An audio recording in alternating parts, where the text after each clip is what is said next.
Bismillahirrahmanirrahim. Assalamualaikum warahmatullahi wabarakatuh.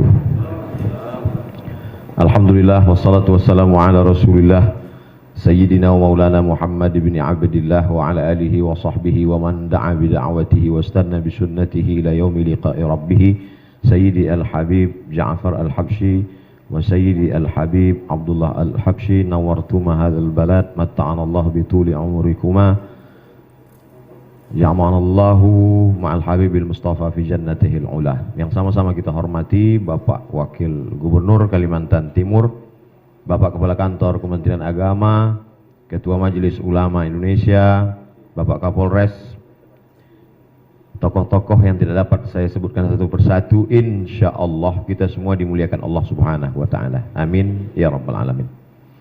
Anak raja memakai katun, katun dipakai di Kalimantan Timur. Saya tidak lagi berpantun, sudah dihabiskan Pak Wakil Gubernur. Hanya sekedar menjawab pantun saja. Hari ini bercampur dua perasaan dalam hati saya. Pertama perasaan senang, yang kedua perasaan sedih. Kenapa senang? Karena adik-adik kelas saya mendapat beasiswa. Saya Al-Azhar, mereka juga akan berangkat ke Al-Azhar. Saya tidak mengatakan anak-anakku karena saya belum tua kali. Adik-adik kelas saya dapat sampai lebih 1,5 miliar. Itu saya pribadi sangat bahagia. Yang kedua sedih, kenapa? Karena memori saya kembali ke tahun 1998. 22 tahun yang lalu. Kondisi saya sama seperti kalian pagi ini. Perasaan saya 22 tahun yang lalu seperti kalian hari ini. Ketika itu 100 anak Indonesia dapat beasiswa Al-Azhar. Nama saya ada di sana. Tapi tidak sebahagia kalian. Kalian mau berangkat dilepas oleh Wakil Gubernur, dilepas oleh Habib, dilepas oleh Ketua MUI, dilepas oleh Kapolres, dilepas oleh Kementerian Agama. Sedangkan saya pergi sendiri, pulang sendiri. Pergi tak diantar, pulang tak dijemput. Lalu kemudian memang nasib malang tak dapat ditolak, untung tak dapat diraih. Tahun 97 terjadi krisis moneter. Maka yang sebelumnya $1 itu Rp2.000, tepat pada saat saya berangkat 98, $1 itu Rp17.000. Jadi waktu itu yang mendapat beasiswa 100 orang, yang bisa berangkat hanya 74 orang. Yang lain tidak bisa menanggung ongkos biaya. Lalu kemudian berangkatlah kami pada tanggal 5 September 1998. 5 September 1998 sampailah ke Kairo. Sampai di sana kalian hari ini nanti kalau sampai di Kairo punya sekretariat Kekeluargaan Mahasiswa Kalimantan, KMKM namanya. Ingat itu singkatannya, Kekeluargaan Mahasiswa Kalimantan. Karena ada orang yang memplesetkan KMKM, kumpul makan, kumpul makan. Sedangkan saya dulu begitu sampai, kami ngontrak rumah 2 kamar, harganya 300 pon di lantai 9. Kebetulan pas saya sampai di sana sering mati lampu. Jadi liftnya mati, naik tangga. Lalu kemudian kalian, adik-adikku sekalian, sampai di sana mendapat beasiswa dari Al-Azhar, dari Baitul Zakat, dari World Assembly Muslim Youth, WAMI, dari Al-Majlisul A'la Lisyu'un Al-Islamiyah. Ada 4 potensi kita dapat beasiswa. Tapi jangan ambil 4-4-nya, nanti ketahuan diputus semua. Dan kalian dapat juga beasiswa dari pemerintah provinsi, dari Pemda. Saya dulu belajar hanya dapat beasiswa dari Al-Azhar. 162 pon, 50 pon untuk sewa rumah, 50 pon untuk makan, tinggal 62 pon. Disitulah semua ongkos taksi, ongkos bis, beli diktat dan lain sebagainya. Saya ceritakan ini supaya kita ada perbandingan. Karena kalau tidak saya ceritakan begini, nanti adik-adik merasa paling sulit, paling susah, paling payah. Khawatir saya nanti kalian pergi ke tepi sungai Nil. Jadi ini yamsaskum qarhun faqad massal qauma qarhum mithluh. Kalian luar biasa, berangkat dilepas, ada bantu biaya tiket, sampai di sana ada sekretariat, sampai di sana ada bantuan beasiswa. Nanti setelah pulang pula diperhatikan. Perhatian pemerintah luar biasa terhadap kalian. Saya pulang karena mungkin ya itu tadi, karena dari awal itu akhirnya saya pulang, saya melamar di tempat banyak lamaran. Salah satu lamaran itu menerima saya. Datanglah surat ke rumah dari College University Perguruan Agama, namanya KUPUS, College University Perguruan Agama, KUPUS, B ujungnya KUPUS, College University Perguruan Agama Brunei Darussalam. Saya diterima kontrak 2 tahun. Saya sampaikan ke almarhumah ibu saya, "Mak, aku dapat kontrak jadi dosen 2 tahun di Brunei Darussalam. Aku pergi atau tetap di kampung?" Kata dia, "Sejauh manapun kau pergi, sebanyak manapun duit yang kau dapat, hidup ini cuma 2, makan pakai. Tak lebih dari 2. Apa yang kau kejar? Baguslah tetap di kampung ini, kau mendidik umat." Jadi maksud saya, adik-adik yang sudah dilepas, dibiayai, ada sekretariat, disediakan beasiswa, jangan nanti baliknya ke kampung orang lain. Andai saya pergi ke kampung orang lain, nggak salah, karena memang saya nggak dibiayai. Tapi kalau sampai kalian pergi ke kampung orang lain, dosanya 2 kali lipat. Satu provinsi menyumpah kalian.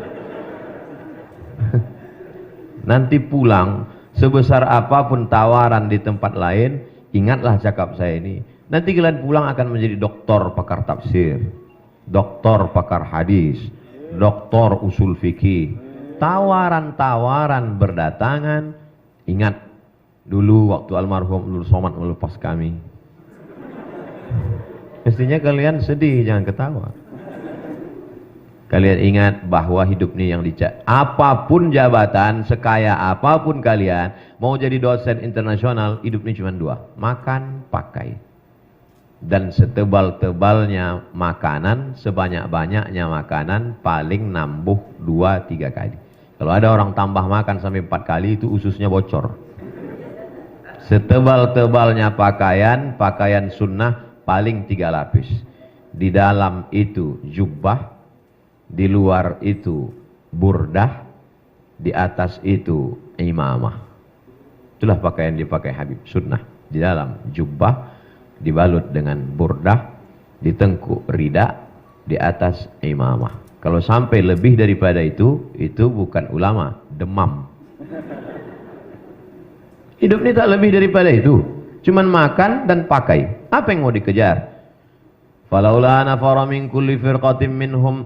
Oh, jadi Ustadz tidak didapat ongkos, tidak dapat beasiswa itu Ustadz marah? Enggak, saya tak marah, saya husnuzon. Mungkin mereka tidak kasih saya karena mereka anggap saya kaya. Nama saya kan Abdul Somad Batubara. Semua batubara di Kalimantan Timur ini saya yang punya. Andailah mereka kasih dulu saya beasiswa, mungkin saya nggak jadi selesai kuliah, karena saya sibuk pacaran di Kairo. Duit banyak kan? 4 tahun saya di Mesir, nggak pernah pacaran. Kenapa? Karena perempuan nggak mau sama orang nggak punya duit. Saya lebih serius belajar. Saya selesaikan, masuk saya ke Al-Azhar bulan September 98. Bulan Juli 2002 saya sudah selesai kuliah, finish. Nilai turun Agustus. Jadi saya selesaikan S1 saya 3 tahun 10 bulan selesai. Jadi saya tak mau nanti adik-adik udah semester, udah berapa tahun di Mesir, cepat selesai. Kalau sanggup Al-Azhar terus. Saya tak sanggup di Al-Azhar, maka saya pergi ke Maroko, setelah itu saya ke Sudan. Tapi kemudian ada orientasi, ada cita-cita. Kata orang yang tidak bertuhan, gantungkan cita-citamu alam akan membantu. Karena mereka tak percaya kepada Tuhan. Kata dia alam akan membantu. Orang ateis itu. Tapi kita sebagai orang beriman, gantungkan harapanmu, Allah akan menolong. Maka dari sekarang, saya kemarin dapat kiriman foto kamar saya dari kawan saya.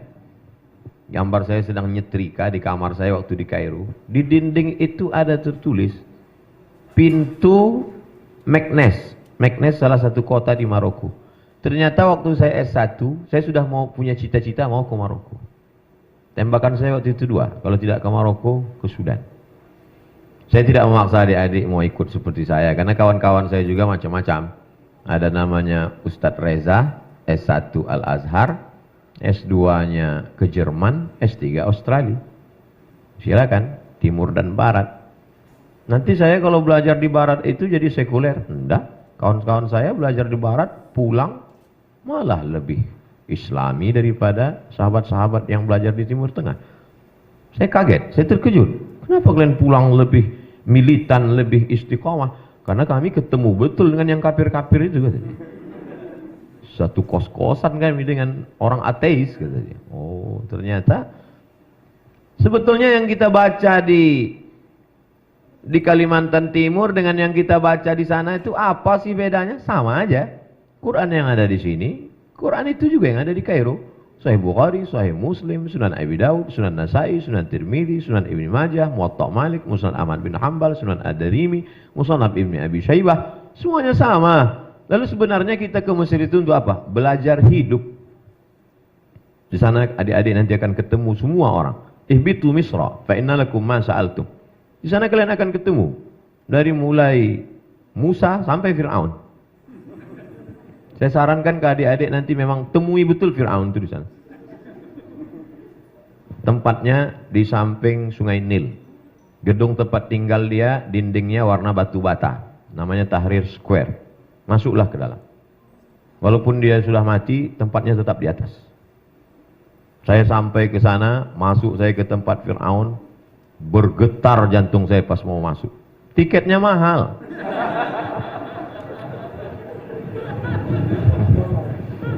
Sampai ke dalam, tidak boleh foto. Mamnu' taswir.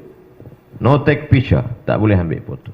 Itu makanya saya setiap ketemu saya jamaah, boleh foto Pak Ustaz? Foto. Saya takut bilang, nggak boleh foto kayak Fir'aun aja. Fir'aun sedang menyadarkan kita, setinggi apapun jabatanmu, kau akan terbujur kaku, kau hanyalah tulang-tulang yang lapuk, kau hanyalah kulit-kulit yang membusuk. Lalu kenapa Fir'aun tidak membusuk? Allah berjanji, al-yawma nunajjika, hari ini kuselamatkan engkau, bibadanika, dengan badanmu, litakuna liman khalfaka ayah, supaya kau menjadi pertanda bagi orang-orang yang datang setelah engkau nanti. Ke Mesir, sama seperti pergi ke mall. Kalau kita mau pergi ke mall, mesti kita tetapkan target, saya pulang bawa apa. Kalau mau ke mall itu cari buku, kebetulan ada toko buku dalam mall, fokus dapat buku, pulang. Karena kalau tidak kita akan pergi ke lantai 1, lantai 2, sibuk main game, akhirnya waktu habis mall tutup, buku tak terbeli. Saya sarankan fokus pada 5 poin. Yang pertama, sukses studi. Sukses studi, S1, LC, S2, MA, S3, doktor. Dapat 3-3-nya, bagus. Bahkan ada yang sampai dapat 4. S1, S2, S3, istri, anak. Afdal. Sukses tadi. Yang kedua, sukses talaqi. Ijazah itu mangkoknya, talaqi itu isinya. Masyarakat Kalimantan Timur menunggu ledakan bom atom yang akan pulang. Akan pulang alumni Al-Azhar, LC, MA, doktor. Mereka menunggu hafalan Qur'anmu. Mereka menunggu bacaan kitabmu. Mereka menunggu kau menggelegar. Tiba-tiba kau disuruh maju jadi imam ke depan. Mereka sudah menunggu ayat apa yang kau baca. Tiba-tiba, ghairil maghdubi alaihim waladdallin. Amin. Inna a'tai. Kata dia. Hebat lagi imam kecamatan kami, kata dia. Sukses talaqi. Kalau di sini kau sudah talaqi baca Quran, qiraat Hafs an Asim, talaqi qiraat Warsh, talaqi qiraat Qumbul. talaqi qiraat Ibnu Katsir, banyak qiraat. Selama ini baca hadis hanya dari buku, namanya wijadah. Maka mulailah engkau pakai simak, mendengar langsung. Sampai kau bisa meriwayatkannya, haddatsana wa akhbarana wa amba'ana. Qala al-Imam Syafi'i, Imam Syafi'i berkata, "Ila qara'a 'alaika faqul haddatsana wa idza qara'ta 'alaihi faqul akhbarana." Kalau engkau yang membacakan hadis itu, maka saat meriwayatkannya kau katakan akhbarana. Tapi saat itu gurumu membaca lalu kau mendengar, maka saat meriwayatkannya katakanlah haddatsana. Talaqi hadis kepada para masyayikh. Di sana ada Syekh Muhammad Abu Hashim, murid Sayyid Muhammad Alawi bin Abbas Al-Hasani Al-Maliki. Di sana ada Syekh Ali Jum'ah. Ada sanad dari belahan barat, Syekh Abdullah bin Siddiq Al-Ghumari. Ada sanad dari belahan timur, Syekh Yasin Al-Fadani. Kedua sanad ini bertemu dalam kepala Syekh Ali Jum'ah. Syekh Abdullah bin Siddiq Al-Ghumari menulis satu kitab sirah dzatiyah, biografi dia. Ditulisnya di situ, min talamidhi, di antara murid-muridku adalah Syekh Ali Jum'at kana karimal khuluqi. Ali Jum'ah adalah muridku dan akhlakul karimahnya luar biasa. Talaqi dengan mereka. Datanglah Syekh Albani mengatakan hadza haditsun dhaif, hadza haditsun dhaif, hadza haditsun dhaif. Datang Syekh Mahmud Said Mamduh, apa kata beliau? Bal sahih bi jami'i syawahidihi wa mutaba'atihi. Ternyata Syekh Albani baru membaca satu tarik jalur lalu dia hukumkan hadis itu dhaif. Sementara hadis itu ada syawahid dan mutaba'atnya. Irtaqat darajatuhu ila haditsil hasan. Derajatnya bisa naik kepada hadis hasan. Maka dibahaslah itu oleh Syekh Mahmud Said Mamduh dalam kitab At-Ta'rif bi Awhami man qassama sunan baina sahih wa dhaif. 7 jilid. Orang yang masih hidup di Mesir. Maka talaqi. Bulan Juli habis ujian, Agustus, September, 3 bulan libur, habiskan waktu untuk talaqi. Pasang target. Libur semester 1, khatam Sahih Bukhari, Sahih Muslim. Libur semester 2, khatam kitab ini. Saya tak ingin mendengar gimana kabar anak-anak Kalimantan Timur di Kairo waktu Juli Agustus. Alhamdulillah Ustaz, dapat tiket pulang semua. Sukses studi LCMA doktor. Sukses talaqi. Nanti kalau kalian talaqi berijazah, nanti pulang ke Samarinda kalian pede untuk buka majelis. Majelis apa yang ada di sana? Majelis Arba'in Nawawi. Sanadmu bersambung kepada Imam Nawawi. Majelis apa di sana? Majelis Bulughul Maram. Sanadmu bersambung kepada Al-Hafiz Ibnu Hajar Al-Asqalani. Sanad kitab apa? Di sana mengkaji tentang At-Targhib wa Tarhib. Sanadmu bersambung kepada Al-Hafiz Al-Munziri. Di sana apa? Di sana Al-Adhkar. Sanadmu bersambung kepada Imam An-Nawawi. Dengan itu ada ikatan emosional. Melanjutkan tradisi ulama Ahlus Sunnah wal Jamaah. Yang ketiga, sukses metodologi. Metodologi pengajaran bahasa Arab untuk orang non-Arab. Karena nanti ketika kita pulang ke kampung halaman, kita diminta ke kampus untuk ngajar bahasa Arab. Sedangkan kita dari Fakultas Usuluddin, Fakultas Syariah. Kita tidak bidang kita bahasa Arab. Apalagi mengajarkan bahasa Arab, itu ada metode caranya. Dan di sana ada itu. Ambil kursus pengajaran metodologi. Metodologi tahfiz Quran, macam-macam metode ada di Kairo. Karena nanti setelah pulang kita akan buka rumah Quran, TK Quran, SD Quran, SMP Quran, SMA Quran. Bagaimana kita mau mengajarkan? Memang kita di Al-Azhar diwajibkan ngapal Quran. 1 tahun 2 juz kami dulu. Tapi nanti cara menghafalnya, cara membuat anak-anak menjadi hafal, kita tak punya metodenya. Pelajari itu, ada metode tabarok. Macam-macam metode yang terkenal. Jangan sampai ketika kita pulang, kita tak membawa apa-apa. Yang kita bawa cuma tokmiyah bil bait. Yang keempat, sukses organisasi.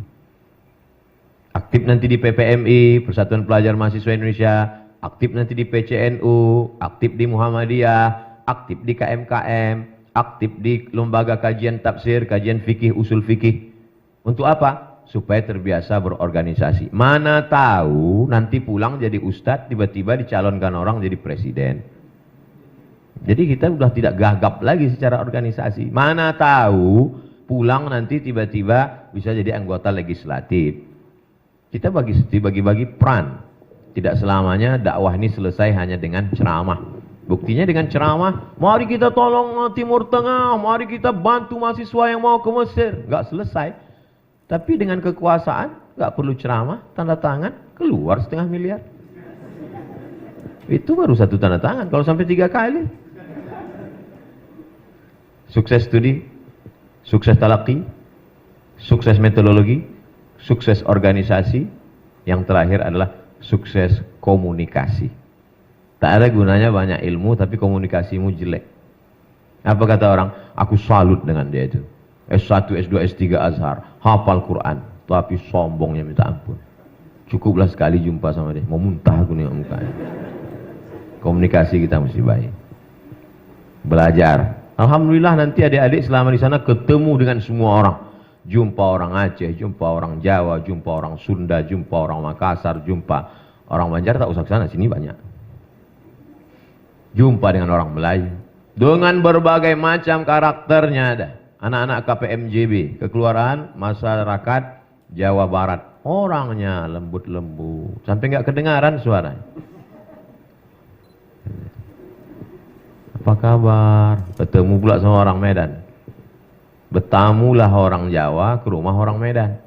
Udah siap dia masak, kata orang Medan, makan, makan, makan. Terkejutlah semua orang Jawa. Saya yang menjelaskan. Saya bilang tuh mereka bukan marah. Memang suaranya begitu, karena di sana angin kencang. Jumpa sama kawan-kawan kita dari Makassar. Tapi nanti setelah pulang, itu akan menjadi keindahan yang luar biasa. 22 tahun perjalanan, hari ini saya keliling, alhamdulillah, dari mulai Aceh sampai wilayah timur Indonesia, semua yang mengatur jadwal saya, itu semuanya adalah kembali ke sahabat-sahabat alumni Al-Azhar. Di dunia kita bersahabat, di dunia kita berteman, di akhirat kita akan bertetangga bersama Nabi Muhammad sallallahu alaihi wasallam. Rasanya nasihat cukuplah sudah. Adapun nanti bagaimana pulang, kami pun dulu tak tahu, tak pernah terpikir pulang akan jadi apa. Yang kami pikirkan dulu gimana supaya hafalan Quran dengan kitab ini selesai ujian, beasiswa tak putus.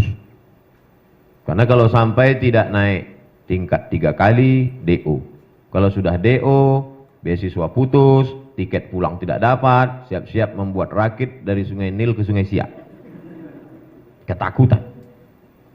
Tak pernah terpikir. Pernah tak Ustaz dulu terpikir akan menjadi penceramah, pergi ke sana kemari? Enggak. Pikiran saya dulu simpel aja.